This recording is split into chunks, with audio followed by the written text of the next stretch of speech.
welcome to American Beer TV. We got a killer beer for you today. Yes, we do. We've got Tart of Darkness from the Bruery. Exactly. This is a sour stout. Exactly. Sour And stout. aged in barrels. We don't know what kind of barrels per se, but this is part of their Provisions series.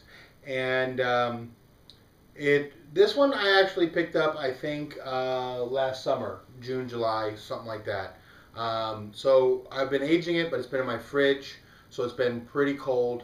So it's been a little slow. So the bugs probably haven't done a whole lot. It's only about 5.6. So this is more like a just a standard stout, not an Imperial Russian stout. Yeah. So get it out of your head that it's like a bourbon barrel aged Imperial stout, because that's not what it is. And I think that's a pretty good. When I heard a sour stout, I was thinking, an Imperial stout, obviously. Yeah. But I think that it being a little lower in alcohol is really going to allow the sour to come through and be more balanced.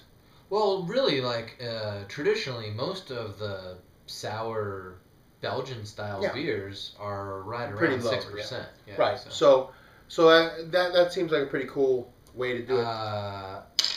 A sour, barrel aged sour, I would say wine barrels. Yeah. So let's see if we get any. Ooh, nice head. See if we get any. Why, thank you. Characteristics of wine barrels. Wow, you can definitely smell the bugs in there. It's definitely right sour. off the bat, as soon as I smell this beer, I think of a winery. Yeah. I think of like the oak barrels lined up inside of a wine cellar, that sort of thing. It's got that real fresh, crisp coolness that sours have. It's like fresh flowers outside. It's like that crazy thing. There's something in there. There is that kind of that woody. A little bit. Yeah. Nose to it. I'm not picking up much maltiness or chocolate or roasted flavors like you would normally think of the stout. No, I get this really nice freshness. Yeah. I mean, for a beer that's been sitting in the fridge for a year. Yeah. Very nice. Very cool. Yeah, let's taste it. Cheers. Cheers. Wow. Yeah. Holy shit, that is sour. Is tart right off the bat. Wow. Boom. Damn. They aren't fucking around with the sour on that. Yeah. That's awesome. That's like Maronessa DPA sour. I think this would be more sour than Maronessa DPA. This is... I'd say more. Okay. You are getting a little bit more of a body than you would normally get on a sour. You're getting a little bit more. You get the body up front. A little bit more roastedness. It really dries out your palate. Oh, yeah. This is a fantastic beer. Holy shit. So again, wow. Let's talk about the flavors.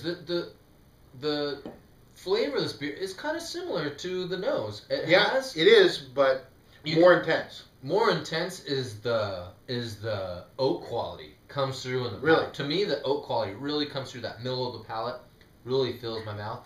But I still get that flowery, fresh, this big pop. Yeah, but I mean the sour on it is a zing. When you hear a sour stout, or at least when I hear the concept of a sour stout, I'm thinking Imperial stout, and I'm thinking slightly sour. I'm thinking mostly stout and slightly sour. Yeah, because a lot of guys are taking Imperial stouts and then aging them in Zinfandel barrels or Merlot barrels or something like that. Yeah. This one was geared as a sour. You get that weird tartness kind of on the finish. This is right up there. This is hardcore sour. Through, yeah. They aren't fucking around at all on that. The stout, getting just really great beer. It is a fantastic beer. How much of the stout characteristics are you picking up? I mean, not a whole lot. If you were to do a blind taste test with this beer, I don't know if you could tell what color it was. Because it's sour. I hear you. I think if you were someone, put the blinders on, said, here's, a Saison, here's a sour lambic, and then here's the stout, Yeah. You see which one, you'd go, oh, okay, that's the Saison. Okay, now the lambic and the sour stout. Yeah. I don't know. But I mean, this one's definitely the most sour. But I think I mean, it's a little opaque. But by putting roasted malts in a beer like this, it just adds to that complexity. Right, it does. There is a hint of the roastedness to it, a little bit of in the body. You are getting wood. Now after tasting this, I assume that this is fresh hewn wood or fresh oak barrels. I don't think this is a spirit barrel or a wine barrel. I would still say it's a wine barrel. I would, but I don't know. I think all the sour is all just bugs. Next time I go to the brewery and I see one of those guys around, I'm gonna bug them. There you go. Hey, and they're like, that guy again? Why is he always asking me a bunch of stupid questions about his beer? This beer is absolutely awesome. This is really good.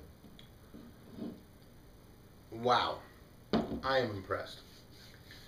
I'm really I would say that the roasted malts just kind of add a whole nother level of complexity. Because it's because it's a 5.6. It's not going to have a ton of roasted malts. It's not going to have because you don't have to balance it out against that alcohol. Yeah. In an Imperial Russian Stout, you have to use tons of pale malts to get your alcohol up to the 9 or 10%, and then you have to use, it's still not a whole lot, but you have to use a good chunk of roasted malts to bring that flavor in. And then you got to add a bunch of hops too to balance out the sweetness too. So and when you have a 5.6, you don't have to keep upping the ante, so to speak, in order to make it balanced. You can do it with light flavors that just add a hint of that complexity. Yeah, really well thought out. Yeah, really definitely. Well not what I was expecting, but better than what I was expecting actually. Cool. Yes. Another good one from the brewery. Excellent. Cheers. Cheers. Get out there and drink craft beer. Woohoo!